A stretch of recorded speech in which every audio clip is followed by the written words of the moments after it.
Matagal ko nang kinikimkim ang pagod at bigat sa loob ko, habang pilit kong inaayos ang lahat.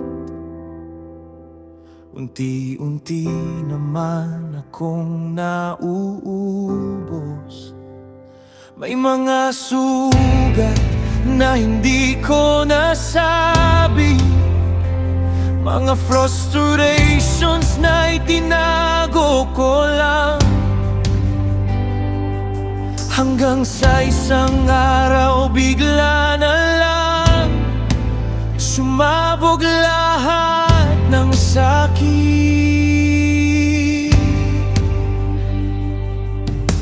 Hindi pala masamang mapagod, pero delikado kapag nanigas ang puso. Kapag galit at hot nang humahawak, mas madaling makasakit ng iba. At kahit nagkamali ako minsan, hindi mo pa rin ako iniwan. Sa gitna ng weakest moments ko, mercy mo pa rin ang humawak. Kapag hindi ko na kayang pigilan, ikaw ang nagpapakalma sa akin.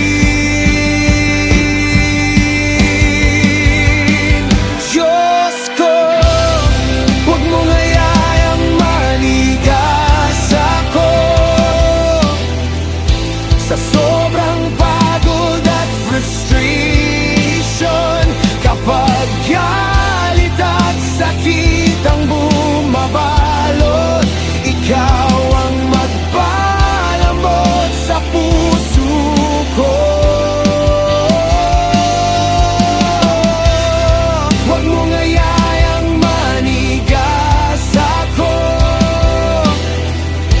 kapag ubos na ang lakas ko. Sa bawat disyerto ng buhay na ito, awa mang kailangan ko.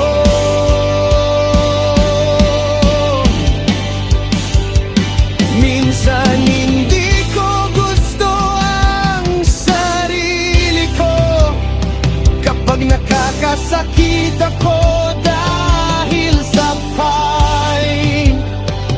Pero habang lumalapit ako sa iyo, mas natututo akong maghilom. At kahit may consequences ang mali ko, hindi doon natatapos ang story ko.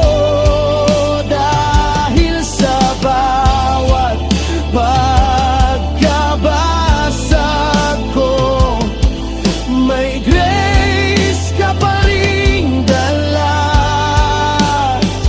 Kapag hinahawakan mo ang puso ko, may peace kahit sa gitna ng bagyo.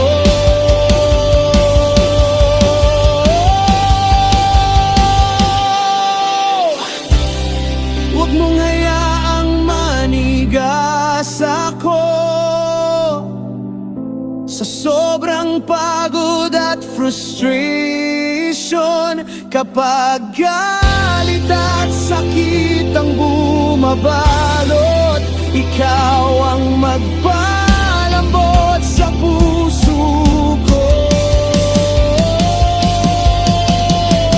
Pagod na kong magkimkiming sakit, pagod na kong magpanggap na malakas, at kahit nagababa